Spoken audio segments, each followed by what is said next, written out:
I tell them that Canada is not a white country. Yes, the European immigration has the majority, but there are a lot of other ethnic people. This is true. If you go to Singapore, you will see there's no beggars on the street. You will see zero homeless person on the street.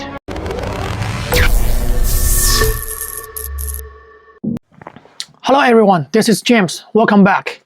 Today, I want to introduce you one policy from Singapore and then compare why this policy I think is very good for such a country like Singapore.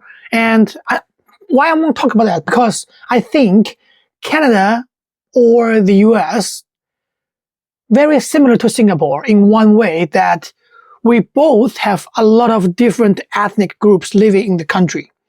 So it's a very mixed country. I always tell my students, first time I see them, I tell them that Canada is not a white country. Yes, the European immigration has the majority, but there are a lot of other ethnic people. So today, first of all, I want to tell you this great, I think it's a great policy. You don't have to agree with me. If you don't agree, put your comment, okay? So this policy's name is Ethnic Integration Policy, EIP, okay? So EIP, what does EIP mean? First of all, EIP means when you are living in an area, you have to be mixed with other ethnic people. So this policy started in 1989. That was almost by the end of Lee Kuan Yew's career. He was retired in 1990, I think. So, but if you don't know who Lee Kuan Yew is, I strongly suggest you to read some of his book, to look at some of his video online. I think he's a phenomenal, great man. But there are lots of other voices saying that Lee Kuan Yew is a dictator. So I don't agree with that. It's about finding a balance. People like me, I grew up in China, and now I lived in Canada for over a decade. So I can see the very freedom country and the very not freedom country, they both have lots of problems. However, Singapore is in the middle. I think Singapore has a very good balance. If you've been to this country, if you live there, you will find out people there are very civilized, they are very behaved. It's a very good manner society. Okay, let's go back to EIP, okay? So EIP, why Lee Kuan Yew wants to do EIP? Because when Singapore just got his own independency, there was lots of problem with different ethnic groups. So in the 1950s and 60s, there are some problems, even big violence event happened at the time. So Lee Kuan Yew thinks, okay, if I want to build a stable country, I need to fix those problems. However, you can tell at that time, Lee Kuan Yew already thought about that. But now I think in the US, Canada is better, but in the US, there are a lot of problems, issues between different ethnic groups. The Latino, Spanish, Asian, there will be problems there, right? African Americans. So Lee Kuan Yew thought about this problem, and then he wanted to build a stable country. And then, of course, it's a very small country, so it's easier for him to manage. So he thought if the government doesn't really get involved with how to mix the Chinese, the Malay, Indian, it will bother this country's future. So they started doing this, EIP. And then in Singapore, there is a national housing plan called HDB, House Development Board. It's a department of government that makes sure everybody has a place to live in Singapore. This is true. If you go to Singapore, you will see there's no beggars on the street. You will see zero homeless person on the street. And then begging on the street is illegal even in Singapore. So what is EIP? Let's make it quickly, okay? EIP is, for example, the HDB, government build a HDB building. There's, let's say, 100 units, okay? Based on the country, whole country's ethnic group race, So for example, there are 70% Chinese. So in this 100 unit, you can only be 70 Chinese families in this building. And then if say Indian is 20%, there's only 20% can sell to the Indians. If there are 10% Malay, only 10% sell to the Malay. So something like that, okay? Detailed how many percentage, I don't know about this year, but it's like that. So in this way, it's kind of people are forced to live together, okay? Are forced living together. People will, I am sure some of my audience from Canada, from other Western world may not think that's a good idea because you feel like you're forced. However, because of that, people are live together, especially HDBs, all those tall buildings, like apartment buildings, right? So people live together closely, and then community is more tight in this way. So they will attend all the community events together. So you are hanging out with different people from different ethnic group, from different race. Like you are mixed with people from Asian culture, from African culture, from whatever culture from the world. And then because they are more mixed, they will get more understanding from each other. Okay. And then also this policy can prevent those people just all stuck together. Like I see some problem in my city here. I'll talk about it later. And then people won't be just choosing living in a certain area in the city because mostly in that area is, for example, it's Chinese or it's Indian or it's Spanish. So it will prevent something like that happen. And then ultimately will make the society together strong as a whole society. Okay. However, there will be some problem, especially in the Western world. People have lots of freedom there. If the major problem people think is if you are from a very small ethnic group, for example, if you're from, let's say, if you're from Italian group, there's only 1%. So in this 100 units, there's only 1 unit you can choose.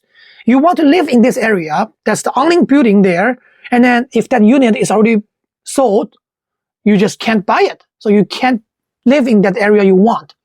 For some of the buyers, that can be a challenge. Yes, I get it. I totally understand that. And then some small ethnic groups may think it's not fair. However, some other Western professors think this doesn't really fix the deep problem. The deep problem needs to be fixed from education, from how to change people's mind, not forcing people to live together. Okay, so what I want to say is I can bring up this debate with you here. Some people think, okay, education is more important, blah, blah, blah, blah, blah. If education, all those things can't fix in the US, in Canada, in other Western world, freedom countries, and then government is not doing anything to do that, to fix this, how do you expect this problem can be fixed? Okay? So now I'm going to talk about what I feel living in Canada over 10 years. I don't live in the US. I only read the US news. I think in the US is more problem compared to Canada in this way, the different ethnic group mixing problem. Once I just landed in Canada 12 years ago, I remember we took lots of newcomer classes. Canadian newcomer policy will be, we welcome all different kind of culture. We want people to live together. We want you to keep your own culture, keep your own heritage, speak your own language. Canadian government is saying like, we're not the US. US is like, come to the US, be a American, chase the American dream, right? That's the American policy. Canada is not. Canada is like, okay, keep your own heritage, keep your own culture, speak your own language. We welcome all the ethnic, and then we want to mix everyone together. However, lived here for 12 years. This is what I think. Living in Canada for 12 years, I don't think people are very mixed in a very healthy way. In my city, I can see downtown, there will be a Chinatown, the old Chinatown, all old people speak Cantonese. They all live together there. Majority of them, they live there as a small community there. In the south, there will be a lot of new Chinese live in Bridgewater area. All the new mainland Chinese, they all live in the south. Indian, all in the very north, in the city, Garden City, and then Filipinos, they all have their own communities. It's not bad. I'm not saying that's a bad thing. I work in the international education business, so I see the importance that once a new international student come to this country, they do need to have some of their own people to feel more welcome, to feel more positive about their living, studying experience, right? So that's why I fully support DEI, okay? So DEI is very important. However, after living here for 12 years, I feel I'm more familiar with my Chinese community, okay? The problem is a lot of the Chinese kids, the newcomers, not born here, okay? The newcomers, after living here for 3, 4, 5, 6 years, their English is still very bad. Very bad. I'm not joking. If you go to Vancouver, Toronto, you probably know that people live in certain area, you don't need to speak English. You can live there. Is it convenient? Yes, it is very convenient. But it's not very good for the whole country, for the whole big society to be mixed. So a lot of students, I see so many Chinese students after 4 years in high school, still just barely see any English. They don't even know what is Tim Hortons. I'm not joking. I am not joking. There will be some Chinese students doesn't know what Tim Hortons is. They don't know a lot of local, very popular brand. There will be students live here for 3, 4 years in Winnipeg. They don't know what is Winnipeg Jets. Can you believe it? You may think I'm lying. No, I am not lying to you. This is a fact. I have a coworker who is from India, who has been in Canada for over 10 years, who doesn't know what is festival in Winnipeg. If you are a Winnipegger, do you think it's possible for you to not know festival? Like festival, folk fest, those are biggest festivals in Winnipeg. So my coworker, who's here in Winnipeg, he used to be an international student, and then after that lived and then worked with me together. Over 10 years, he didn't know festival until this year when we had a staff meeting. We were talking about that, taking our students to there. And then he was asking, what is festival? So this is how people mixed in the society. Living over 10 years, working in an English environment, still don't know what is festival. So this is how good this country is making people mix together, okay? Well, of course, there's just one individual. I'm not saying everyone is like that. I'm sure my other coworkers probably know what a festival is, but there is space we can improve. That's why we're talking about this topic today, So all the Chinese live in the South. Every time, if people who are not in Canada, they ask me, hey, James, where should I live if I go to Winnipeg? I always tell them, if they're Chinese, I said, please don't go to the South. A lot of Chinese parents say that they want the best for their children's education. If you really want that, if you really care about that, don't put your kid into your own community area. If so, like in the South, FRC, there's so many Chinese students there. You don't need to speak English. So you're only taking class time in English. It's no difference compared you stay in China, sending your kid to an international school there. Because in classroom, there are always English teachers teaching them that. After class, your kid speaking Chinese with other Chinese in the Chinese international school in China, right? So why you come here to let your kids to study? Because you want the whole fully Canadian experience. But if you live in the society where Chinese lives, you won't feel it. You won't get it. The parents they only use WeChat. They use Red Note for their information receiving app. They won't read CBC News. They won't use Instagram. Seriously, like there will be very rare, very small percentage Chinese students, they use Instagram. Not even talk about Facebook. I know Facebook is for old people. People say that. There's no Facebook, no Instagram, no TikTok. They use Chinese Douyin. So they're physically in Canada, but they're very in their own Chinese community. Same to the Indian, same to other racial, same thing. So this is what I'm thinking. This is a big problem for Canadians' future. I worry about that a lot. In my staff meeting, I was talking with my manager, my school, my director.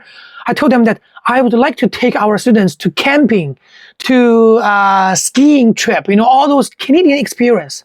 But because of safety, sometimes my proposal got denied. But I'm not happy about that. I think this is the time we need to lead our kids, our students, to experience the true Canadian experience. Otherwise, there'll be no chance they will do it, because camping is not easy. You need someone to take you for the first time. I think it's better for someone to take you there. You need to understand what kind of sleeping bag you need, tent, different temperature, do what kind of activities, bug spray in the woods, lots of things, how to start a wood, how to start a fire. So all those things need to be taught, So in Winnipeg, I just feel like there are so much things we can do on behalf of that. So if government can have a policy for the developers, okay, you can develop this area. However, when you are selling these houses based on Winnipeg's different ethnic groups, the percentage cannot be over. But we can do it as a case by case. So I think government in Winnipeg, well, I know it's not easy. If it's possible, Winnipeg or provincial or federal can have a law that, in certain new developed area, we can sell house based on the different ethnic group. So we can do it a little bit more flexible, not as tough as Singapore, but we can consider about the Singapore EIP policy and then sell our house to try to mix people together. For example, if really you don't have enough buyer to buy in that area, however, if the buyer can't buy the house there, other places too, they have to be forced to buy house in that area. So as I said, in the South, a lot of Chinese live there. Okay, if let's say Indian doesn't want to live in the South because there's so many Chinese, but in the North, same policy is there. So the Indians can't buy their house in the North. You cannot be, the northern area of the city will become a little India, right? The South cannot be like a Chinatown, new Chinatown. So the Indian people will be forced to live here. The Chinese will be forced to live north. Exchange. Otherwise, I really worry that in the future, Canada will be divided by different ethnic groups. After 50 years, maybe I'm just too worried. I hope this won't happen. But in the future, different ethnic groups will be just all get together. They have their own community. And then the country will be, the country is still there. On the map, the country is still there, but the society is more divided. Think of the community, the society in the US right now. I think it's pretty divided. It's all very community-based. And I think it's not healthy. It's not. I truly worry about Canada in this way. So there are so much things involved with human rights here. People may think you can't decide what people can, what people cannot. Yes, but really, imagine, do you want your kid in the future live in a very mixed, everybody friendly to each other? Do you want your kid to live in an environment like that? Or you want your kid to live in an environment that people are saying, hey, I hate those Indians. Hey, I hate those Chinese. I hate those people, Last year, there are so many news saying because there are a lot of Indian newcomers in Canada recently, there are lots of news, lots of people on Reddit. They're saying very dirty, very bad things about Indian. Personally, I love Indian people, but there are so many bad words about Indians. Indians are dirty, they smell, do you want your kid live in an environment like that? Do you want that? Think of that. Okay, or do you want your kids grew up in an environment that it doesn't matter what ethnic group you're from, what cultural background you have, people all respect, trying to understand, and then friendly with each other. Okay, I understand it won't be 100%. There's no perfect world. There's no perfect policy, but at least we can give a try. Okay, so this is what I want to bring up today. I worry about the future for the Western, very freedom, like human rights, those places, Canada, Europe, or America, but Singapore as a small place, it's very civilized. Also, government control a lot. It's a fine city. Like you get fined a lot if you are breaking the law, but it's a very clean city. I will talk about it later in my next episode, maybe. So I just really think there's something we can discuss. Okay, what do you think? Please make your comment. Let's discuss about that. Your comment will be very important because I have to know what other people think. This is just my opinion. You don't have to agree with me, okay? Thank you for watching.